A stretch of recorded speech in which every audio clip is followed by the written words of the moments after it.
それでは正月公演の成功を祝して乾杯。乾杯。ネネロボと獅子舞ロボには新しいオイルだよ。ハードスケジュールをこなしてくれてありがとう。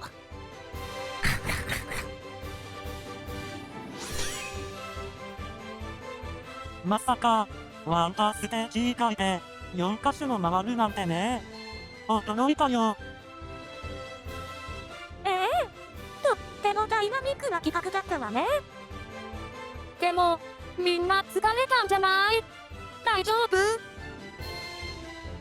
正直最初このスケジュールになるって聞いた時はさすがに無理でしょって思ったけど、やってみたら案外楽しくてなんかやりきれちゃったね。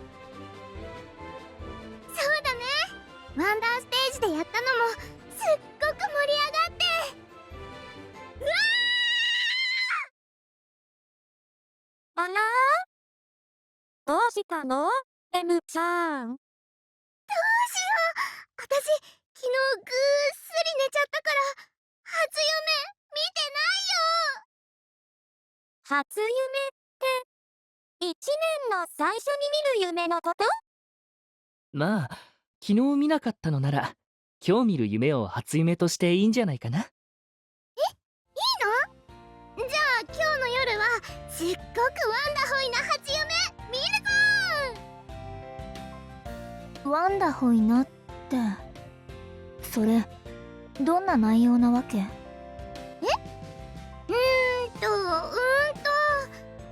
んなが出てきてミクちゃんたちもいて、昨日のショーみたいにいろんな人と一緒にいっぱいショーやるんだ。現実の状況とほとんど一緒ではあるけど賑やかな初夢になりそうだね。ミクも見てみたいな。じゃあみんなで絵を描こうよ。見たい夢の絵を描いて枕の下に敷くとその夢が見れるんだって。ほんと？楽しそう。せっかくだしものすごく大きな紙を持ってきてそこに書くのはどう？みんなでその上に寝るの。あら、それならみんなで同じ夢が見れそうね。じゃあ大きな紙を探してこなくっちゃ。それなら私も一緒に探すよ。ねねちゃんも行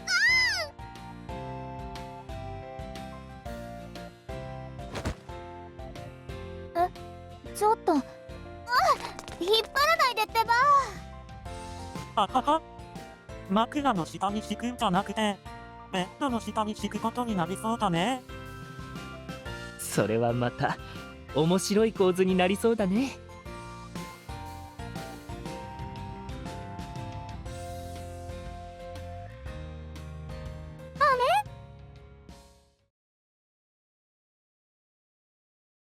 くん、どうしたの？いつもなら一緒にやるぞってなってるのに。なあ、いや、改めて昨日のことを思い返していただけだ。昨日のこああ、観客を巻き込むショーをしていったことでいろいろと発見があってな。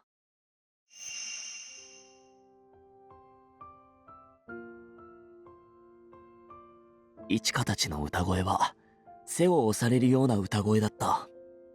あんなまっすぐな歌が歌えたらきっと観客を励まし勇気づけることができるだろう。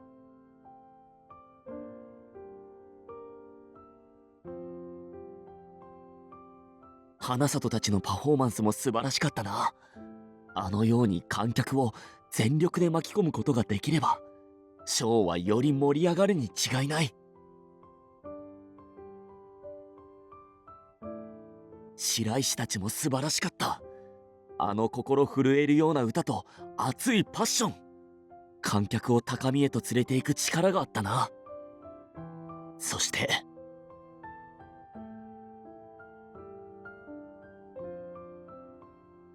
あの人物、宵崎さんと言ったか。彼女が即興で作り出してくれた曲にも深く心を打たれた。ショーは役者だけで作り上げるものではない。音響を含め総合的なものだ。シーンにふさわしい音楽というものについてももっと考えていきたいものだな。つまり反省すべき点も多々あったものの、とてもいい学びがあったということだ。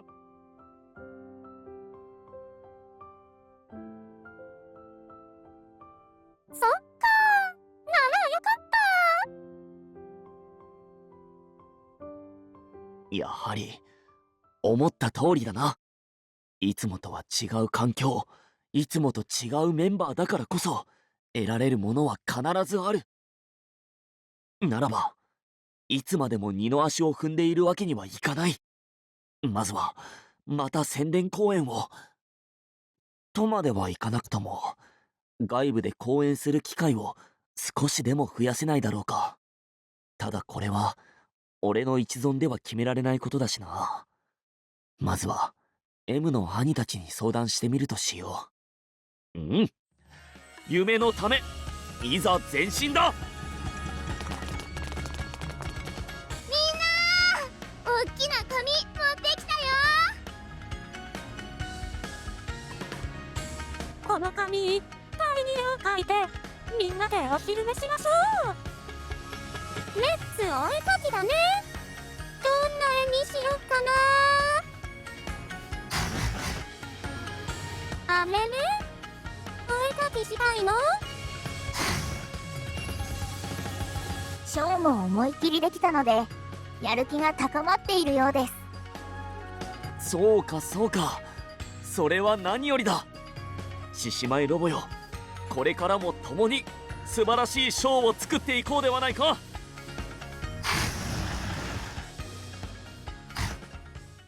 おや？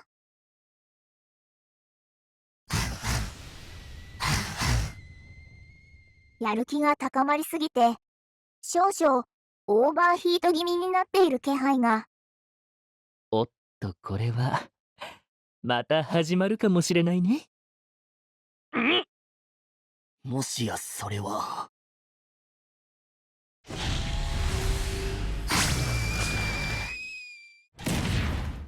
おー、また追いかけてきたぞー。司くん、大丈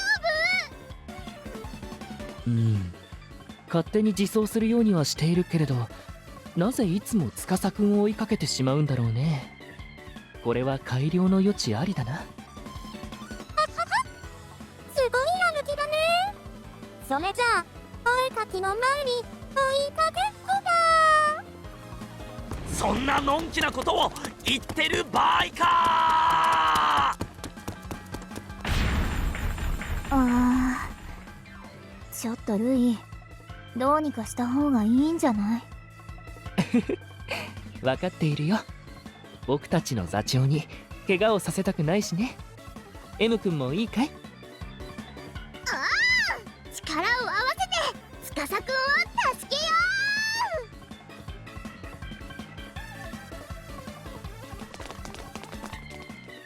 よ今年も賑やかな一年になりそうだね。